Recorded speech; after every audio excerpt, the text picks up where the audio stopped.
Hello, hello, hello. Welcome to the Lofty Entrepreneur Podcast. I am Tanisha Coffey, aka the Lofty Entrepreneur. Thanks for joining me. As always, we are providing the best tips, tools, advice, and inspiration for aspiring and new entrepreneurs out there. So if you haven't already done so, click now to subscribe so you do not miss a thing. Now, on today's show, we have Women Action Takers Mastermind founder, Lynda Sunshine West. And she is one of the most noble people I have met. She has one of the most noble missions I have heard of in quite some time. She is set to help 5 million women to share their voice with the world. Now, she is one of my mentors and has certainly been a catalyst in my life to help me to strengthen my voice as a professional in this world. So I am super excited to have her here on the show today. Hi, Lynda. Thank you so much for joining me. Hey, Tanisha, I'm excited to be here. It's interesting when somebody says my mission, I realize how grand it is. It's kind of funny. Like, oh my gosh, yes, I can do it. I can do it with your help. You are doing it. I mean, I probably can imagine. I know you have thousands of people who are literally following you. And honestly, when you speak, a lot of times there's always all these little nuggets in there. And so if I'm having a 10-minute conversation with you and I'm getting two or three nuggets that kind of hit me and stay with me, I'm not the only person. So across the board, I undoubtedly know that you are well on your way to accomplishing that mission. 100%. 100%. Awesome. And one thing that, somebody asked me the other day about that number, 5 million, and it's through the ripple effect. It's not that like I myself, personally, one person at a time is going to help. So, when we make a positive impact on people, it's a ripple effect and hopefully it carries through to their life. And then if they have children like you do, then hopefully it carries through to your children, which carries through to their children. And, we don't have to keep the same cycle of life that our parents had. We can change that. And I'm definitely a testament to that. And it's through those changes that I've made throughout my last just only 6.5 years in my life, started at age 51, that those changes are affecting me, but they're also affecting those positively around me. Right. And that's actually where I want to kind of jump into it because for me, I think a lot of people go through life and they get used to doing this one thing or these two things and they kind of just settle. And even though they may not be quite happy with all that they're doing, all that there is, they think that they can't just change and shift. But you have done that. And I know that you haven't always been an entrepreneur. So I want to know kind of where were you? What happened to make that kind of major life shift where you said, I I want more. I deserve more. And I kind of want to know what happened to kind of put you on that path and then what gave you the courage to go for it.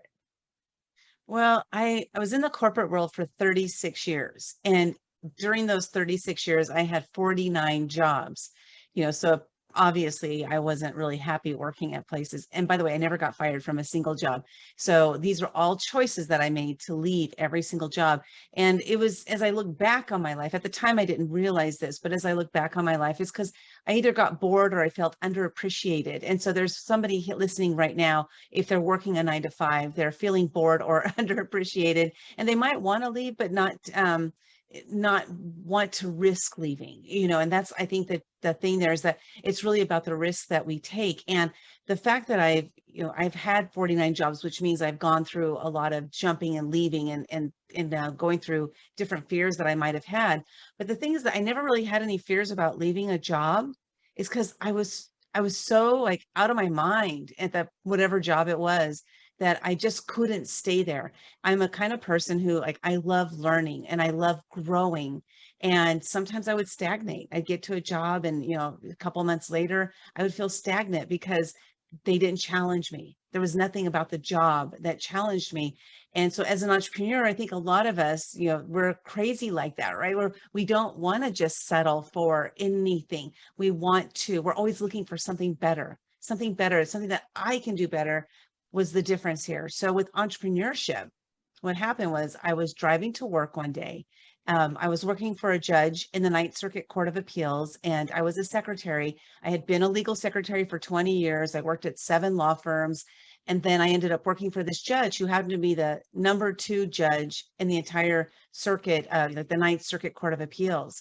So I made it. I was like, oh my gosh, I got here. This is the job. That was the ultimate job I could get. That was the one, right? And so I was working in this job, and I just was so bored. I was so bored every day. I was like, oh my God. And it's crazy because, sometimes what we think something is going to be isn't.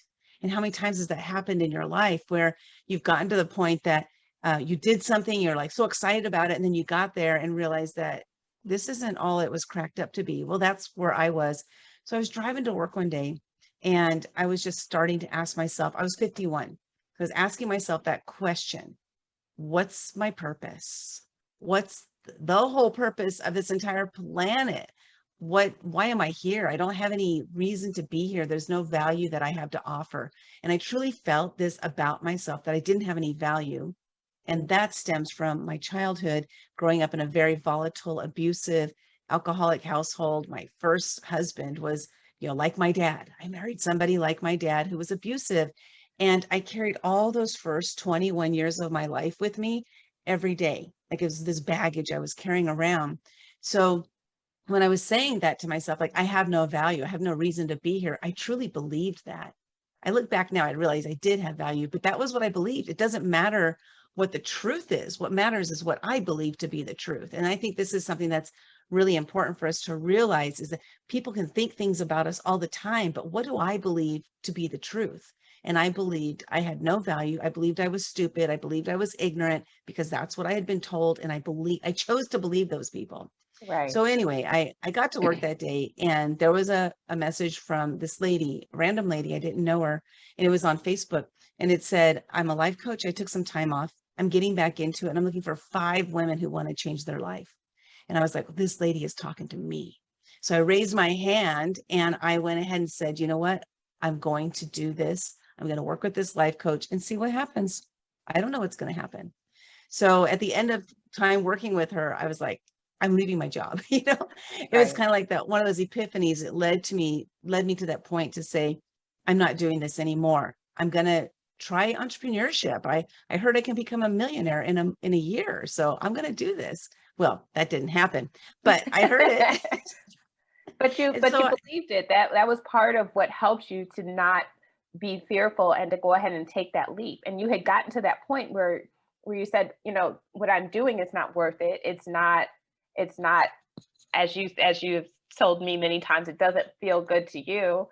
And so, I think that's powerful, just in recognizing that. A lot of people are afraid to recognize it, to verbalize it, and then let alone to act on it. So I think that's great. yeah.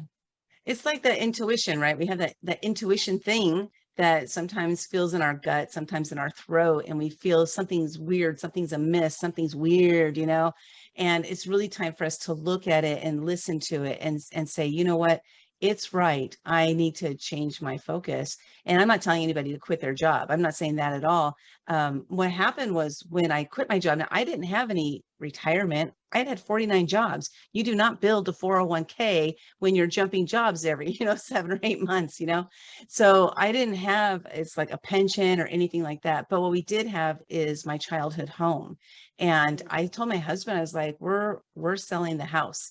And he said, no, we're not going to sell the house, because he had a positive connection to my parents. I didn't. I had a negative, growing up in that abuse. And I said, you don't understand. I'm selling the house with or without you, Right. because I was not going to go back to that type of job. That was my decision. And fortunately, he said, okay. Right. So Right. we sold the house.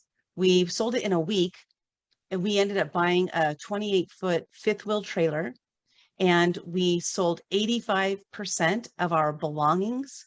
And we moved into this trailer and became campground host in San Diego, which is where I live, and became campground hosts so that we would have zero expenditures. Like, we did what we thought we could do, or thought we needed to do, in order to make it so we'd have as little outgo as possible, so the proceeds from the sale of the house could last as long as possible. That was the thing. And does that sound scary to some people? Yeah, it does. But you know what? When your heart is in something, you just go jump in full feet forward, because it's time to change. It's time to change. Don't live your life with regrets. Don't live your life with regrets. I think that's amazing because I think that's one of the things, again, that keeps people where they are in those different situations. They think, oh, I can't, I have to keep my house and, I have to do this and the kids have to be in all these activities and I have to, have someone come clean my house. I have to be getting my hair done. I have to. They try so hard to hold on to all these material things that they think they have to have, and they're so worried about what other people will think if they don't have those things, that they stay in that misery. They keep putting themselves through all these different unnecessary, hoops, all to hold on to something that they don't even really want. So I mean, I think that was absolutely courageous to, to do that, because I mean, it's a hard thing to do, but once you kind of get into that space and you do it, there is, I think, a level of release, not as much responsibility. And then, yeah, you had a plan, you didn't just, oh, let me just sell it and, oh, let's go, a big trip, Well, that was kind of what I did, because I didn't know who I was going to serve, how I was going to make any money. I didn't have any clue at all what I was going to do after we sold the house. Right. And it's just interesting, as I look back, I remember one of my friends, she said, "You always look like you're so happy no matter where you're living." Now, we were living in a 20-foot fifth wheel trailer, 28-foot fifth wheel trailer. That is small. It's just me and my husband. And one of the things that I did as part of our job, because as campground host, you work 20 hours a week. And my husband and I split it up 10 and 10. So I mowed the lawn every week. And like, I got on this John Deere tractor and I mowed the lawn, and I just loved it. It was my favorite part of the whole job. So I would do videos like, here I am mowing the lawn, I'm having so much fun. And people were probably thinking, what a nut job. But you know what? I loved it. I was having a blast. So my friend, she's like, you just always look like you're having so much fun. And I said, that's because I am. And it might seem like a simple life. And, we're not living in a mansion or anything like that, but we're living. And I have zero regrets for what I've done, because I love what I do. As you mentioned at the beginning, my mission is to positively impact and share the voice of 5 million women. And for me to get to that point, first of all, I first start off with 5,000 women. I said 5,000. 5 is my favorite number. So 5 is my favorite number. So I said 5,000 women. And then I read this book called 10X by Grant Cardone. 10X everything, 10X everything. So I went to 10X it, and out of my mouth came 5 million. Well, 10X is 50,000. It's not 5 million. So I weigh like what did I, 1,000X'd it, and on accident, but I said, you know what? That's the number. Mhm. That's the number. So anyway. Well, and they say, because I'm familiar with Grant Cardone and some of his concepts, and one of the things that they say is like you have to reach further than what you really think you can do, because you may not always make it to your actual goal, but if you reach further than what you think, you will actually go farther than what you thought you could do. So What is it? Reach you're for the stars and what is it? Reach for the stars and shoot for the moon, or something like that. it's very, if you, something like that. I'm not even going to try it, but yes, Yeah, it's yeah. that basic concept. So I want to know, you said, okay, so you sold the house, you weren't sure what you do, you're doing the campground host, and where in there did you finally figure out, I am going to start, mentoring and coaching and serving women? How did that come to be? Well, how that started was I was in a mastermind program, and there were so many things that I felt like were missing, so many missing holes. And so first I decided about 6 months after going through that program that I was going to create my own, and I was going to take the things I loved about it and dump the things I didn't like about it and change all that stuff. So I started doing that, and doing the mentorship, I've always been a mentor ever since I was young. I was always mentoring somebody, but to move it into like a business type of arena was different for me. But I just started doing the mentoring and the masterminding with women because I love the concept of masterminding. Again, I just found there was some holes missing in what they were doing. And so I wanted to fill those holes. And I think that's a part of entrepreneurship. We see something is like, oh, how many times have you said like, oh my God, I hate the way they do this? Well, entrepreneurs will say, I hate the way they do this, so I'm going to fix it. Mhm. But other people will say, I hate the way they do this and to complain about it. Right. And so Right. there's for me, one of the distinctions between an entrepreneurial mindset versus a non-entrepreneurial mindset is we see problems and we're like, I'm going to go fix it. And I'm going to, do what I can to make it better. I'm going to find somebody to fix it or what have you. So anyway, I started doing that and I've done the masterminding since about 6 months into my business. And you know what? It's not a straight line. I have twisted and churned. I have lost a lot of money. I had one event, my very first event after, because I love putting on events. I lost $70,000 from my first event. I didn't, tuck in my tail and go back home and go back to a job. No, I said, here's what I'm going to do different next time. Right. And I didn't let that scare me because the thing is that those who persevere, those who keep moving, those who keep figuring out the mistakes and keep moving forward, those are the ones who are successful. It's not those who try something once, they fail, and they're like, oh, I can't do that again, I suck, or whatever. It's those who keep on pushing forward who are going to succeed. So, I still have a long ways to go on my journey, but it did take about 5.5 years for me to really hone in and get so clear on my vision that I know what it means and what I need to do to get there. And that right there, man, 5.5 years of lots of ups and downs, but I wouldn't trade it for anything. I feel like I needed to go through all of that in order to be able to understand my clients better so that I could serve them better. And I truly believe that. And it's funny because over the years, there are things that I learned 5, 7, 10 years ago. Amazing the things that you kind of stuff in your head and you take in, and yeah, that experiential learning. There's so much to be said for that. But there were things I learned 5, 7, 10 years ago that I wasn't able to implement at the time, or there were certain things like I remember I was trying to create online courses before online courses were a thing. And literally, I remember at the time when I was first trying to create them, the tools just were not as simple to do them. There was no Coursera and Thinkific and Udemy and all these, different platforms, or if they did exist, they were not as prevalent. And so I think that's hugely important to kind of say to yourself, okay, if something didn't work now, doesn't mean it can't work later. And if I massively bombed this thing, what the heck did I do wrong? And did I do anything wrong, or was it just the wrong time? And so learning from all those mistakes, though they're hard to take, those lumps and bumps are hard to take as an entrepreneur. And it does take a moment sometimes to kind of pick yourself up. I've had many a days where I question what I'm doing. I question whether I should continue doing this, whether I should, break out, the computer, go Indeed, Monster, LinkedIn, whatever it is, and try to find something else. And then as soon as I sit down to try to do that, somebody calls. Hey, can you help me with such and such? Or, you get that email that comes through and a person says, oh, thank you so much for doing things. And then it reminds you, it's like, okay, like you were saying, I do have value. I can help people. I can do this. I do have this place.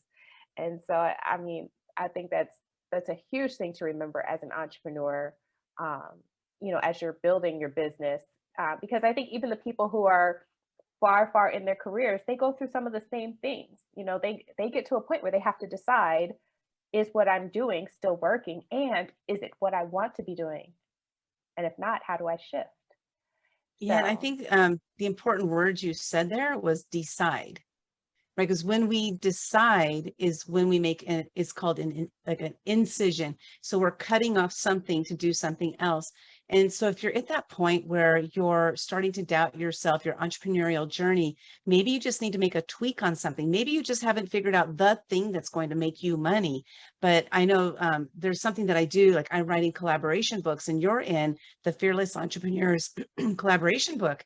And I absolutely, hands down, love every aspect of the collaboration books, from the very beginning of talking about it to the sales process, to the marketing process, to the coordination, like every single bit of it, I absolutely love, and I'm damn good at it. And so this is something in my business where I've just realized, it was just yesterday, I had this epiphany that this is where I really, really excel.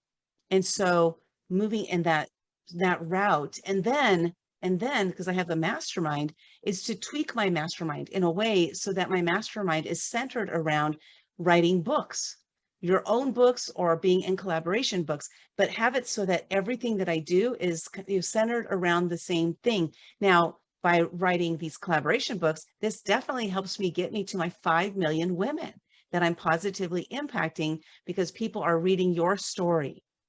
So this is, again, this all really plays into my mission, my vision, who I am, what I'm all about, what I do best, what I absolutely love. So for me, the thought of quitting that, even if I wasn't making any money in it, the thought of quitting that would be like, oh, my heart just loves that so much. Why am I giving it up? Right. So it's the decisions that we make, and we make a decision, we make an incision as well sometimes.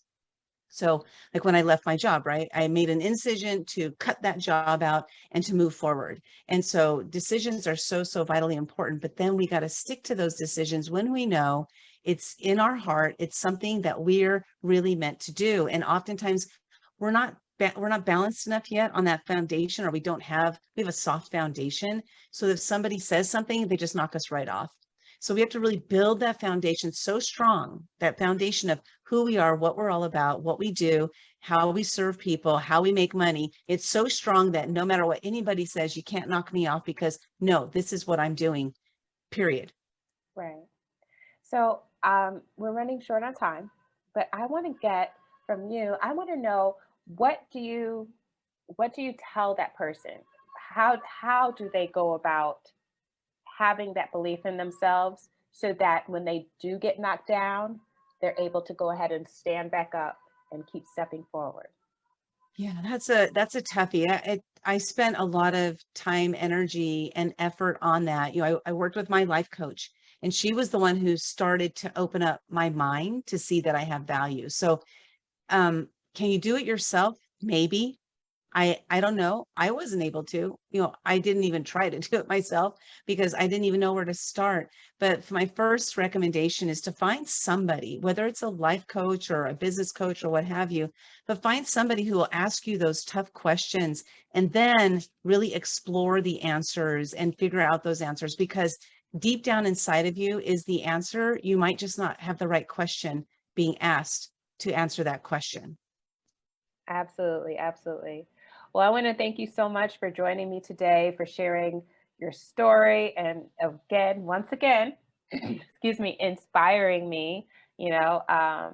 Just kind of thinking through and reminding yourself. I think it's huge. People forget that it's your life. Like there is no wrong. It just is. And life is your experiences and what you choose to make of it. And I think you reminded me of that today. And hopefully, that's one of the huge takeaways that the audience has as well. Real quick, I want to know, so let people know how they can get in touch with you if they're interested in learning more about you and working with you. Go ahead and let everybody know that. Thank you so much, Tanisha. This has been awesome. Of course, I love these topics. I just get very passionate about it. But you can find me at Lynda at Women Action Takers. And that's Lynda with a Y at womenactiontakers.com. Email me, or my email. I'm sorry, my everything is Women Action Takers. You can find me on Clubhouse, on Facebook, on LinkedIn. You can find me everywhere, Women Action Takers. Yes, she literally is everywhere. She's like the queen of collaboration, but not just with her books, for everywhere on social. So she is truly amazing with that. And because she is so amazing at that, I am going to take a couple minutes and I am going to beg her after we get off this call to come back for another visit. But that time I want to delve deeper into the business side of things and see if we can get some more golden nuggets out of her to help me, to help you guys. So I'm going to go work on that. Everybody who's watching and listening, please remember to subscribe, so you can keep up with videos like this and you can learn your tips and tools. And be sure to look out for that next interview because I'm going to get her to do it. I have faith. I believe. Thank you, Yeah, Lynda. twist my arm. I know. I don't want to have to. I might send you some chocolate. Little Birdie told me you love some chocolate. So that might be what I'll do. All right, guys. Thank you so much. Thank you, Lynda. I will chat with everybody soon. Bye.